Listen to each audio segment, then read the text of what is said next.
Hello guys, আমি আবার একটি নতুন রেসিপি নিয়ে চলে এসেছি চক্রবর্তী কিচেন থেকে। আমি রান্না করব এখন 12 মিশালি মাছের চচ্চড়ি। প্রথমে মাছগুলোকে কেটে নিয়েছি, কেটে নিয়ে ভালো মতো ধুয়ে লবণ হলুদ দিয়ে মেখে রেখেছি। এদিকে চচ্চড়ি করার জন্য বেগুন আলু কুচি কুচি করে কেটে রেখেছি।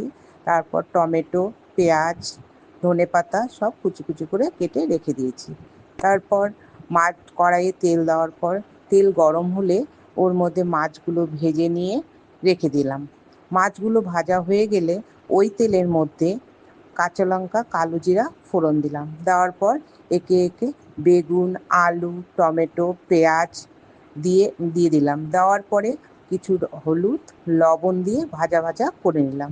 ভাজা ভাজা করতে করতে এদিকে আমি সর্ষা কিছুটা 2-4টা লঙ্কা দিয়ে ও সর্ষাটাকে মিক্সিতে পেস্ট করে রেখেছি।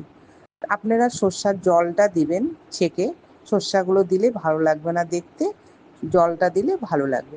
এদিকে ভাজা ভাজা হয়ে গেলে তারপর সর্ষার জলটা দিয়ে কিছুক্ষণ ফুটাতে শুরু করলাম। যখন একটু শুকনো শুকনো হয়ে যাবে তারপর মাছগুলো ছেড়ে দিলাম। মাছগুলো ছেড়ে দেওয়ার পর একটু নাড়াচাড়া করে তারপর ধনেপাতা ছিটিয়ে তৈরি হয়ে গেল 12 মিশালি মাছের চচ্চড়ি। খেয়ে দেখবেন আপনারা বাড়িতে বানিয়ে, যদি ভালো লাগে আমাকে শেয়ার করবেন কমেন্ট করবেন এবং প্লিজ আমাকে একটু সাবস্ক্রাইব করে দেবেন অবশ্যই। নমস্কার।